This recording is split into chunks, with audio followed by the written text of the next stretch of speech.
Not all of us take a chance on ourselves and our ideas, and I want you to do that. Which is why I want to tell you about our amazing sponsor at Fresh Start Ventures.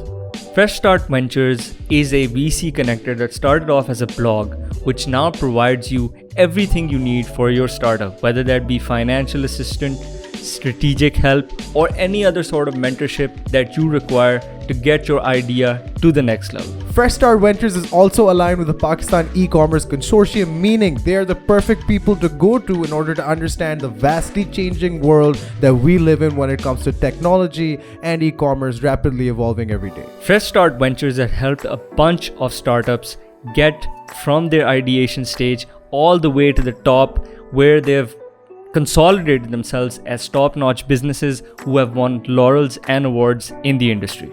If you truly believe in your idea and the only thing missing is support and some kind of financial backing in the long run, Fresh Start Ventures is your place to go, so please don't hesitate in reaching out to them today. Visit www.freshstart.pk or the link in our bio. And give your idea a fresh start. Let's get on with the video. Ladies and gentlemen, this is Pakistan's #1 football show, Pressing Matters, brought to you by On The Mic. As you might have known recent बहुत बड़ी news आई है Pakistani football में, for the first time that a franchise league is going to take place called the Pakistan Football League, organized by Global Soccer Ventures. And I have the pleasure of having on the show none other than the CEO of Global Soccer Ventures, GSV, Zaib Khan. Thank you for coming on the mic. It is an absolute pleasure. How are you doing, sir? Great to be on board. I've been seeing you guys for some time, and it's great to actually get a chance to meet you guys now. No, it's our pleasure. I mean, ever since the news came out, and I think you guys kept it pretty hush-hush at the start, and in just one instant you let it rip on Instagram and Facebook and everywhere. And so it was a big surprise. It took a while for everyone to, to sort of digest it and take it in. But now everyone's really excited. And I'm pretty sure Pakistani football fans have a lot of questions. And hopefully they want to see it work out like you do, like I do, like everyone does. So I just want to start off right away, sort of a personal question for you. What is the main attraction or reason for wanting to conduct a franchise league in Pakistan? Look, I've been working in domestic football for now nearly, I think, 12 to 14 years. I was the head of K Electric for 6 years. I worked in leisure leagues. I've been through the domestic setup. I've done everything domestically, right? And we also bought international players here, Ronaldinho, blah, blah, blah. So the thing is, we saw that, the Pakistan Premier League, unfortunately, we did win it in 2014-15, but there's no way people are being developed there, right? I was the first person that actually brought Nigerian players to the PPL. And that actually was, it created some kind of, this rival in market. I did something like this in 2010, the Geo Super League, which was powered by K Electric. We saw at that time that, people are more interested in cities, like it's done in the whole world, right? So I remember the final was K Electric, I think it was against Quetta, right? I think Quetta Peshawar. And the ground was full. People's stadium was full. But you know what the drawback was? The drawback was because there was cricket on the same day, our match live telecast was delayed. Football is the biggest sport in the world. Yeah, not in Pakistan though. Not in Pakistan. But then we started to realize that there is this hunger for football. And I'll see what the real change was. The real change came because you knew that people in Liari, Mali, Chitral, Hangu, all of these places, people played football. Yeah. But your A sector, your young kid who's studying grammar, beginners, blah, blah, they were never into football. What changed it? ESPN Star Sports. Cable TV came in, and all of a sudden, there was this, and you can't call it a fad. I'm a product of that. And you're exactly right. I'm a product of that whole thing, that culture change. So people might have thought it was a fad. It wasn't a fad. It actually changed things, right? So, but what happened was, because the domestic setup was not on that level, I remember I was doing this presentation with Coke. They asked me to come on board and do some presentations and talk to people about them. I asked them who was the winners of the Pakistan Premier League. Nobody knew. So there's this big disconnect, right? Now, secondly, why franchise, right? Why Yeah. city-wise? If you talk about cricket, even cricket, right? There was a Pakistan West Indies 3 matches in Karachi. You Yeah. can get in tickets for free, Yeah. right? Things were not full. Hmm. But when you talk about a PSL match, the tickets are gone, I think, within a day or two. So the rivalry the city creates, even your national team has not been able to do that. Yeah. 100%. So it's not just about football, it has to be a whole package. And that's what we're bringing. Now, for example, I'll let you know that what we've done is that I've already personally spoken to CEOs of English Premier League teams Right. who want to work with us. Now, people might Okay. say, like, why do they want to work with us, right? Now, the point is here that the English Premier League, what's happened with football teams, because of COVID, they've lost out badly, right? They are all looking for different avenues to globalize themselves. Secondly, see, Pakistan is a sleeping giant, 220 million people, right? Then what they do, a lot of the clubs we are talking to, they have a lot of Pakistanis, myself coming from London. You look at your West Ham, your Burnley, your Leicester City, all of these people have lots of Pakistanis. So Yeah. one thing problem these Premier League clubs have had is connecting to those people. So they feel this is a great way for them to connect with them. And on top of that, they see that it's a way in which they can give us their technical expertise to the franchise. Of course. And obviously benefiting football in a whole. Yeah, I think that's perfectly valid, and especially your point about cities, because when I started covering Pakistani football, one of the things that obviously I realized was that there's no association for our players, for the person who goes to lower grammar school or someone there. There are pockets of communities who have association to their players and their clubs, but apart from that, on a national level, there's nothing. For Karachi, I mean, one of the biggest cities in the world, and then Lahore, and then all these places don't have a football team that they can connect to. And you're right that needs to be in the package. But one thing that I obviously, you've maybe gotten this question many times, is that people think that a franchise league model cannot work in football because of several issues, footballing issues related to promotion, relegation, most importantly grassroots development. What is your response to that? First of all, my question to you is, what do you mean that football won't work? Right. It means, right. So football won't work means that the way that we want football to be developed in Pakistan in a sustainable way, so that, let's say 10, 15 years down the line, we're at a much better place, not only in terms of our national team, but also in terms domestically, where we're turning our players, where we're having regular action, and our teams are competing at a level that maybe our players can. I'm not saying they're going to go to the Premier League. That's a whole different world. But they're going to places like, I don't know, Cyprus or Eastern Europe, or leagues like that, leagues that are respectable, and not just playing within themselves here. I think that's what people broadly mean. My question is very easy to that. Is that happening in the structure right now? No, definitely not. Right. So basically, what I'm trying to say is that if we look at the structure right now, it's the Pakistan Premier League and the National Challenge Cup. Right. I lost the National Challenge Cup. I have a record losing in the final 4 times in a row. Right. And I'm betting a lot of that was to KRL because they're record champions. 2 KRLs, yeah. 1 National Bank, 1 Air Force. Right. It's an envious record. But what I'm saying is right now that we need to understand where is football, where we are right now. Right now, we are nowhere. Right. In 70 years, we haven't gone anywhere. Yeah. I was having a discussion with the players today, and they're all saying, sir, that over the last 70 years, what have we done? I mean, if you look at let's look at it this way, right? And I'll give you an answer to your question. Who are the real stakeholders of football? This is the real question which people need to understand. It's not the people who say that we can change football. It's the players, the referees. These are the actual stakeholders of football who, from whatever been going around, what happens is these people lose out. 100%.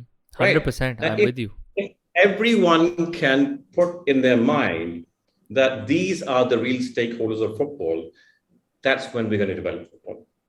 Yeah. Right. Now, let's come to the franchise league. You're saying, how can it develop football, right? Now, first of all, what's happening, we're going to be bringing international players here, right? We have a whole system in which what we're going to do is we have what you call the emerging player. They'll be doing trials in the cities.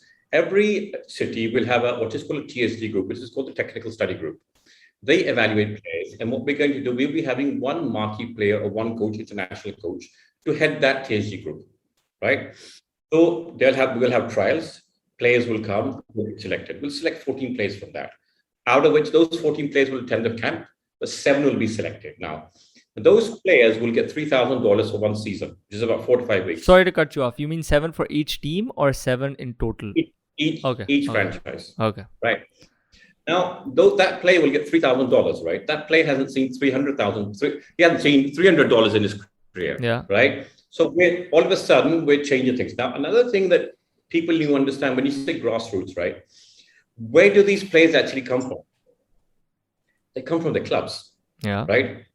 There are 600 clubs in Karachi. Right. There are supposed to be 2,200 clubs throughout Pakistan. Right. Every player is linked to a club. Yes. So what we have said is when that player moves forward in his career, he will always be connected to that club through our online system. And whenever he moves forward, we will have a whole transfer mechanism system. The club will get 10% of any proceeds which goes to the player. So what happens is that we are slowly changing the ecosystem of the club as well. Because I know clubs here, they don't have any money. They don't get anything. Yeah. So as the player grows up, I mean, just say after 2 years, he's worth $50,000. 10% is going to the club. Yeah. So that's how you slowly change things. Then we have your departmental players. They will get $7,000. They don't get that much in a year. Yeah. Your national team players will get $10,000. They don't get that much in a year, right? Then we have your international players. There are 4 international players. 3 are international players who would be maybe from your under 21 Brazil, your Nigerian players like abroad. If you see the ISL from Eastern Europe, then you have one marquee player who would be something like Guti, David James, William Gallas, who could actually also be a coach, come player, right? Yeah. A veteran of the game. What you have to do is you're giving all these players exposure. And when you play with people better than you, automatically what's going to happen? You're going to develop. And these emerging players, these are going to be the players which need to develop. And the plan has to be that the coach who's coming aboard, he shouldn't be here for more than 2-3 years. Because the coaching staff underneath him is going to be Pakistani. So he's going to be developing them at the same time. And one time what will happen is your up-and-coming coaches, they're going to be the head coaches of the team. And on top of it, we'll ask the franchises to also develop youth teams as well, right? Now, if you look at youth football, after 15, it's gone, man. It's not there. At the age of 5 or 6 years old, if you look at the FIFA mechanism, there are 4 different stages, right? I think 6 to 9, 9 to 12, 12 to 15, right? So we need to see how we can start developing those as well, right? And then when we have your Premier League partnership, they're then giving their input. They could send their coaches. They'll be doing online courses. Now, what we say is, right, we're also bringing in something called InStep. I don't know if you know what InStep is. Yeah, I was just told. So now I know. So basically, that's a system which every player in the world is on, right? Yeah. So Asadullah or Saddam, they're online throughout the world as to whatever their stats are. So this is bringing your Pakistani player to the global system. Now, what we would like to see that one day some of these players play abroad. Now, you can't say, let's be realistic, they're not going to play the Pakistan English Premier League, right? Yeah. No. We're talking about somewhere in Europe, right? Somewhere in Europe where they could, it could be a sister club of Manchester City because they have 4 or 5 different clubs around the world, right? It could be one of the Red Bull clubs in Salzburg, yeah? Absolutely. And if you look at Manchester City, what did Manchester City do? Manchester City, I think it was Mumbai FC, they bought a 65% stake in them. Yeah. So I'm saying that we need to, first of all, fix our own house, right? Let's get things done here, right? Let's create proper teams. Let's get people involved. Let's start giving back to the players. The players always given you. What have they got back? Nothing. They lose their job. I mean, if you look at people in departments, when the football is finished, you know what they turn into? They turn into clerks. Yeah. And that's so your club, your ex club is a classic example of that. Electric shut down. And they said कि आप आके lineman बन जाएं, you can do this sort of thing, or we can let you go. I mean, this is what an athlete is given back in Pakistan. Absolutely. I mean, a prime example is what happened to K Electric. Yeah. That the poor guys the ones who were educated, they're glob, and unfortunately, in football, majority of people are not educated. And it's I think that's the way around the world. I mean, football is a working class sport, and the reason why you see these pockets in Pakistan where football is so heavily where people are so passionate about it. I think it's because the working class culture and football go really well together, and that's the case in Pakistan as well. So we really need to bring those people up, like you've said. And 100% agreed when you. First of all, I think it's great that you're giving 10% to the parent club, because that will give a boost to the community in a way that they've not seen.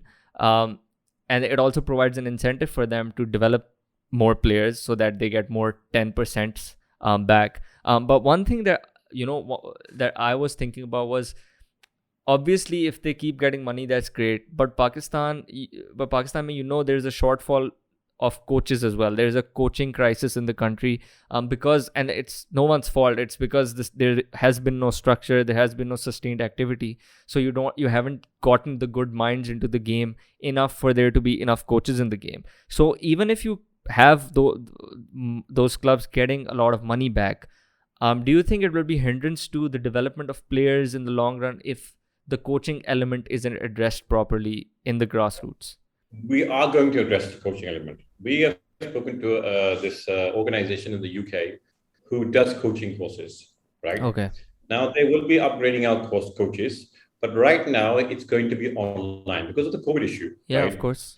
Nobody's going to come back and forth. But what we will do, we will be working to keep these people online education to bring them up to a certain level. Okay, because I understand. Obviously, if you don't coach, the teams are never going to develop. Yeah. And we need to have more people, because a lot of the time, a lot of people want to come into football. A lot of great minds in Pakistan are passionate about it. They want to come in it, but the only reason they don't is because it's not cricket, and no one is going to provide the necessary financial incentive or the necessary financial it doesn't make financial sense for them to come in. So I think that's one of the main barriers that also needs to be addressed, which you are quite clearly. So the other thing that I wanted to talk about was with regards to how this is going to play out in the long run with regards to the infrastructure and everything else that you're going to be with them. Obviously, these are the structure that you have created. A lot of it is also predicated on what is already existing in Pakistan and helping that and boosting that. But obviously, you would need more than what is here in current terms, in terms of stadiums and everything else, to get it up to the level that you require. So is there a plan for that as well? Basically, because I've worked all over Pakistan in football, right? We don't have one proper stadium. Yeah. Fortunately, I was actually at Multan. Like I came back on Monday I was gone for the PPL, and I can testify that there's and nothing. I played all over Pakistan. Yeah. With the Pakistan, I played all over Pakistan, right? National Challenge Cup, all over Pakistan. We don't have one proper stadium, right? They had Pakistan Stadium, but unfortunately, the problem is that their lights, they're not good enough for a broadcast, right? So the point is that we need to build infrastructure. For that, we basically are building a stadium. Okay. Yeah. Because we understood that if we want to do something on that level, if we don't build a stadium, it's never going to happen. Yeah. So what we did is we are building a stadium. It's 6,000 to 8,000 people capacity. We have not released the venue. We will soon. But obviously, if we don't build a stadium, it's not going to happen. Yeah. That and are there any other plans to sort of develop centers or any other sort of facilities within those cities to help those clubs that are going to be the franchise? Basically, what we have in our discussions with different franchises, they've also given us, they've asked us, can they build their own stadiums in the cities? Okay. But the point is, what we've said is, let us make the first one ourselves. Because, we're not talking about a stadium just to put up a few seats, right? Yeah. We're talking about a proper football stadium, which has your VIP, which has all different sections, which it's like a mini, I'm an Arsenal fan, right? My condolences. That's all I'm going to say.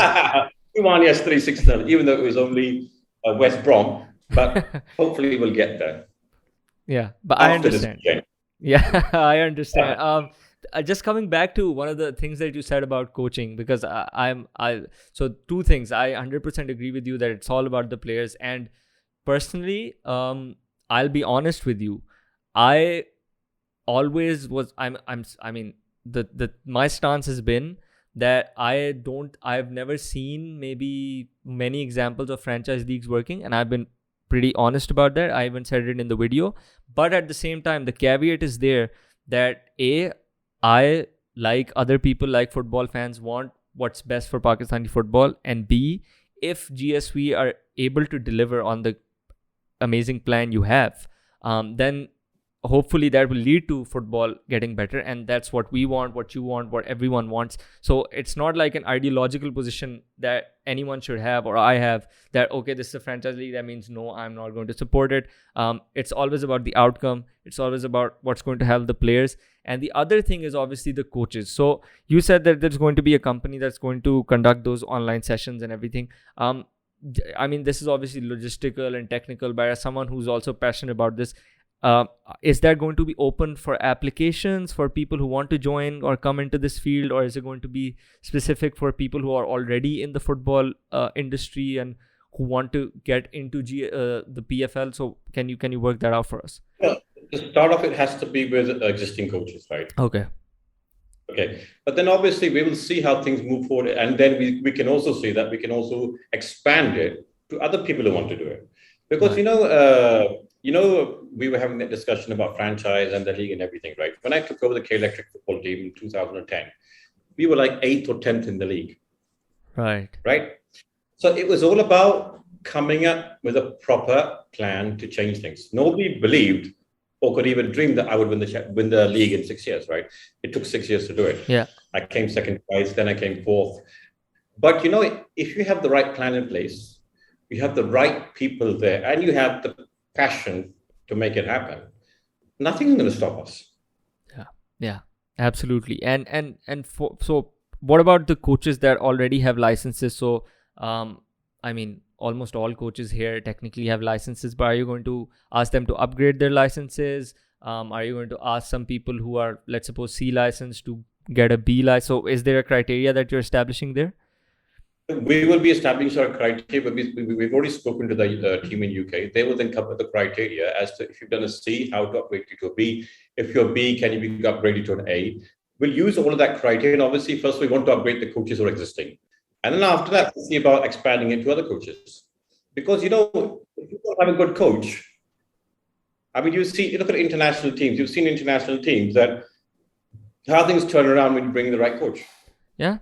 And honestly, I've noticed, I've actually personally connected to a few coaches in Pakistan, and I've also talked to I was in pretty good contact with the ex technical director Daniel Limonis, and the one thing that everyone's told me, and I think they're right, is that Pakistan has a lot of players in terms who are on par with everyone else in terms of their physical capability and potentially their technical capability. The only way they sort of lag behind is the coaching element of how to play in a unit, how to have those sort of things that football has now achieved over time, over decades of now reaching a pinnacle of the sport that you have.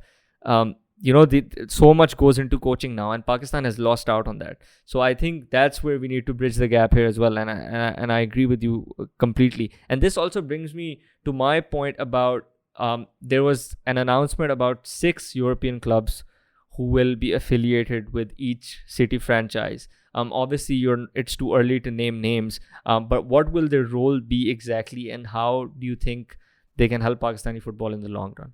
But basically, first of all, it's giving technical expertise to the franchise, right? When we had Premier League clubs actually saying we could send our coaches over to you, right? Then we're talking about, football is a science, right? And I would say the father of that science was Arsene Wenger. Yeah, when he came from Japan, I don't disagree. When he came from Japan, he brought in a whole new regime, right? Diet and all of these things, right? These are things the training ground was a whole new concept brought in by Arsene Wenger. They didn't have specific training grounds before that. He came from Japan. Yeah. People thought, I think the headlines were Arsene who, right? And then a year later, he won the double. Yeah. Okay.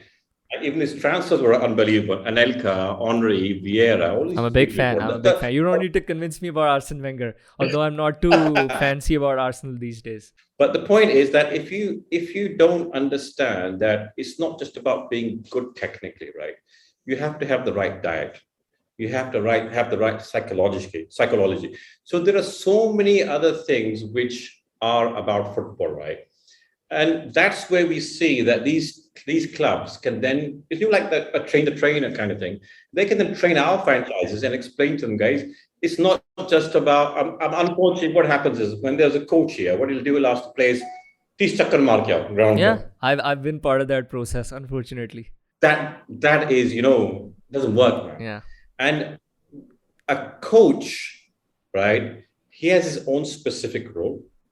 But when you talk about a proper physio, he has his own specific role. As say, if you are doing 30 rounds a day, and if you're doing that before the tournament, you're going to be dead. So you bring it up, you bring it down, right? What are you supposed to be eating? When are you supposed to be eating? Your cool down.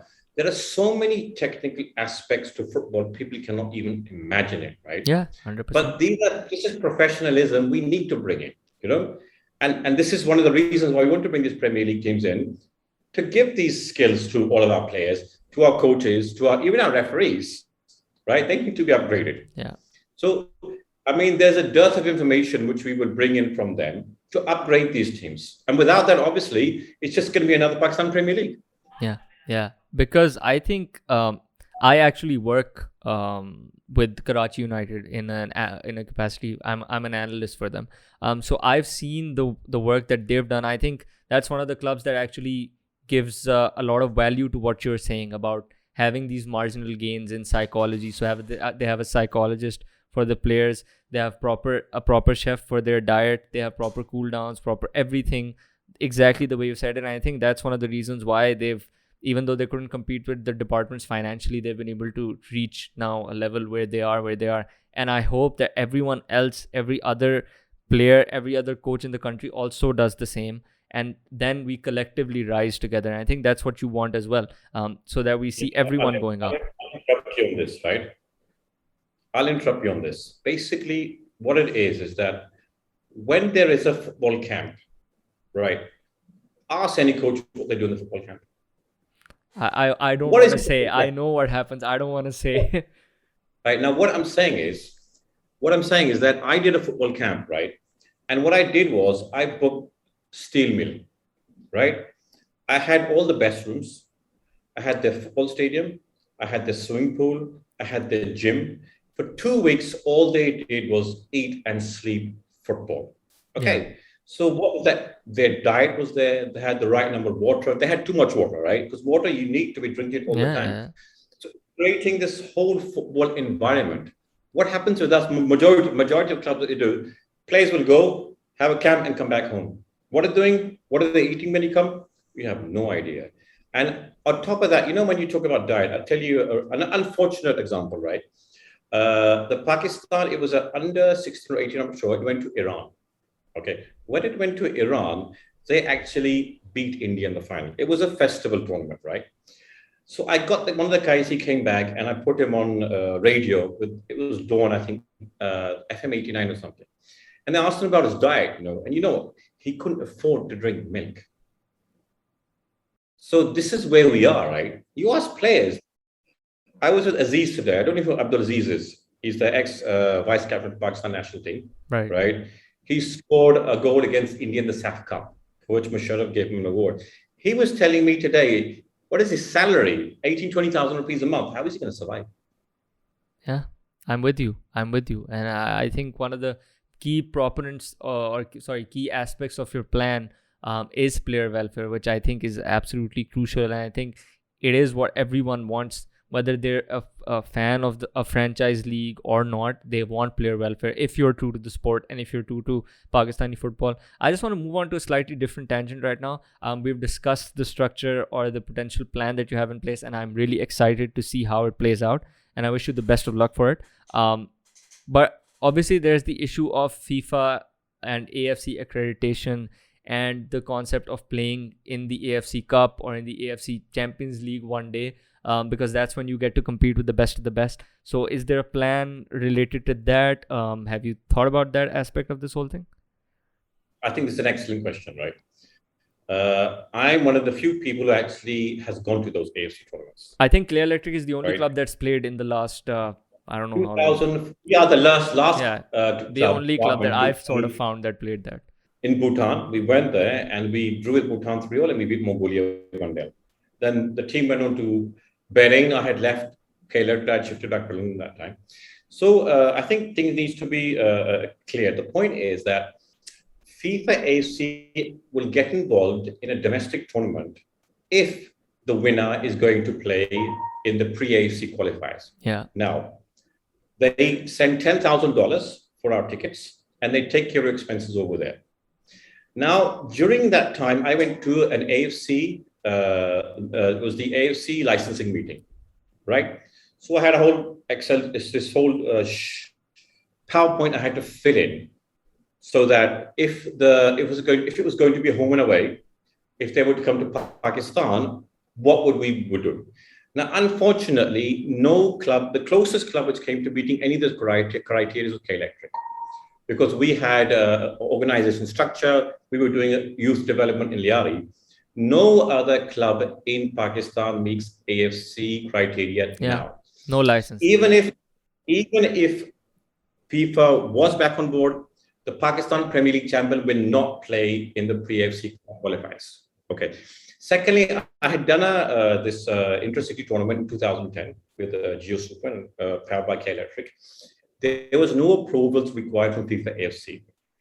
So when it comes to a domestic tournament, it has nothing to do with AFC whatsoever. What I would have liked that in the previous 10 years, what I had pushed for, that it should have been 2 slots for Pakistan.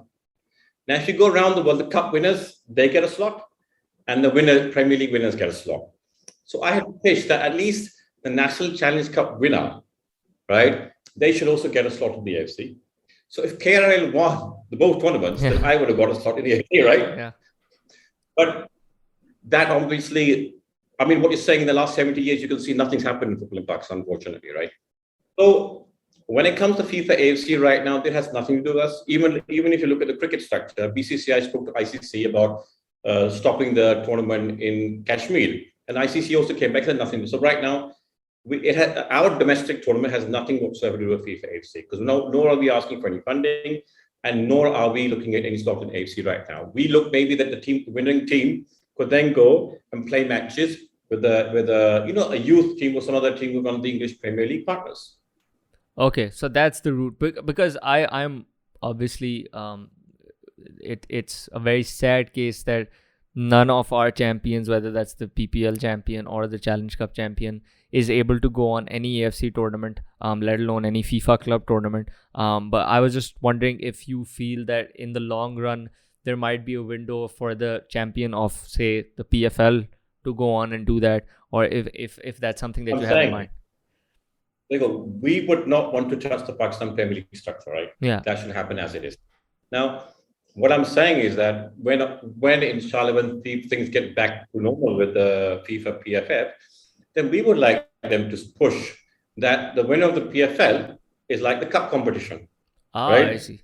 They get a slot in the AFC, pre-AFCs, and the Premier League. This is actually, this is something which the Pakistan Football Federation for the last 40, 50, 60 years, this is something they should have done, right? And they should have done a lot of things, to be honest. I had been lobbying for it for many years, but unfortunately, if you want to do something right, you really need to have the passion to do it. If you treat football as a job, it's never going to work. No chance. If you treat it as a passion, only is it going to work. I'll give you another example. Players, it's not just about being a good coach technically.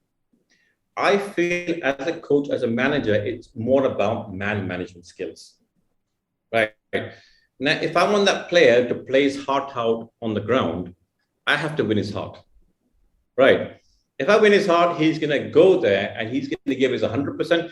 Even if he doesn't win, what I would say to my players, If I see you play and you've given you 100%, I don't mind you. Yeah.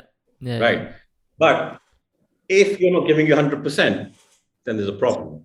Maybe it's not you, maybe it's me, maybe it's my coach, maybe there's something wrong. But if that person is not putting his 100% heart into it, then there's something wrong. And you've seen that throughout the world globally. You've seen big coaches come, and like Mourinho when he was at Manchester United, I actually think he didn't do a really bad job over there, right? But he had issues with players. Okay. So a new coach comes inside, and all of a sudden people stop winning. Yeah. So, it's a lot of, if you look at Pep Guardiola, right, there must be something about the guy which he's doing. Everybody are good coaches, right? Yeah. There are good coaches everywhere. For me, if you look at one coach who I would call passion, Jurgen Klopp. Yeah, I'm a Liverpool fan, so I'm with you. I'm not a Liverpool fan at all, right? But everyone's a Klopp fan. No one hates Klopp. Klopp, I still remember his first interview, they spoke to him, and somebody said that, Mourinho said that he's the special one. So Klopp said, "No, I'm the normal one." Yeah. And you can see that you can see the relationship with his players. It's pure passion. Yeah, and with the fans, because I'm slightly going on a tangent, because Liverpool is a club that feeds off of that sort of relationship with the players and the manager, and he's the perfect guy for that. So yeah, I agree with you. I agree with you. One other thing, you have obviously mentioned that you hope that once PFF and FIFA and everything else resolved, they sort of pitch PFL as the cup competition. Do you think that's how it's going to play out, or do you think that the current political situation might negatively impact your plans with PFL moving forward? Basically, right now, because whatever the issues with the PFF FIFA, that's their own thing. It has nothing to do with us whatsoever. So our league will continue. Okay, I understand. So this has had nothing to do with PFF in any shape or form. This is totally separate, a domestic competition that you have, like the Geo Super League. PFF are our partner on this. They are the technical partner of the league, right? We have signed a contract with the Pakistan Football Federation, right? Now, obviously, they will be providing the technical experience, and we will be doing the rest as to how to commercialization, everything else. Financially, all of these things are going to be managed by us, because obviously nothing can be done in a silo, right? We need that backing end. Right now, the people who own football in Pakistan through the Supreme Court order is the Ishfaq Group. Yeah. So that's why we have signed a contract with the Pakistan Federation right now. Okay, I see. And you feel like whatever the situation comes regarding the normalization committee or anything related to the Ishfaq Group won't have an impact on PFL, because that's totally separate. Oh, I understand. Not at all. Oh, and what about PPL? Do you think, obviously you have a plan for how long the tournament is going to go? The franchise league is going to go, I think it's around 5-6 weeks, if I'm not wrong. And the remaining time you'll have camps or you'll have your activities ongoing. Do you think this is going to basically the question is that, is it going to flow smoothly with PPL? Is it going to be something that we see like, for example, in India, where the ISL is ongoing with the I-League also happening in the background? No. There'll be both in two different calendar dates. Okay, I understand. We would like to see that maybe Pakistan Premier League can maybe work as a feeder to the franchise teams. I understand. So it's actually in your interest that the PPL is also ongoing on a regular basis, so that the PFL quality continues as well. Just lastly, sorry, go on. Not only that, I'm just saying that we want football in Pakistan, right? So why would we want one tournament not to happen? Let's get more football in Pakistan. With you. That's how things develop. Yeah, 100%. This is unfortunately one country with 220 million people where we saw 3 years of no football league, where we saw careers being wasted, where we saw entire generations of players just sort of edging away and disappearing. Just lastly, Zaib, I thank you so much for your time. Where do you see PFL I know this is an interview question. I don't want to be that guy, but where do you see PFL in 3 years? 3 years, we would increase the number of teams, right? And hopefully more stadiums. And it's gonna turn into a massive marketable product with money coming in. And with money coming in, there's going to be development, and the whole football family I see is gonna benefit from all this. If they're not benefiting from it, we're doing something wrong. Yeah, I think that's a great note to end it on. I sincerely hope, and I think every person who's true to Pakistani football hopes that whatever is best for the development of football in this country happens. And according to your plan, if it goes ahead, I think this could be that. I wish you the best of luck. I hope that whatever plans you have in place actually come to fruition.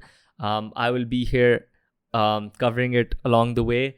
I hope you come back on the show sometime in the future to talk about how well it's going, or other developments that you may have. The door is always open. It has been an absolute pleasure. Ladies and gentlemen, this has been Zaib Khan, CEO of Global Soccer Ventures, who are going to organize and hold Pakistan's first and only football franchise league called the Pakistan Football League. This has been Pressing Matters. Until next time, take it easy.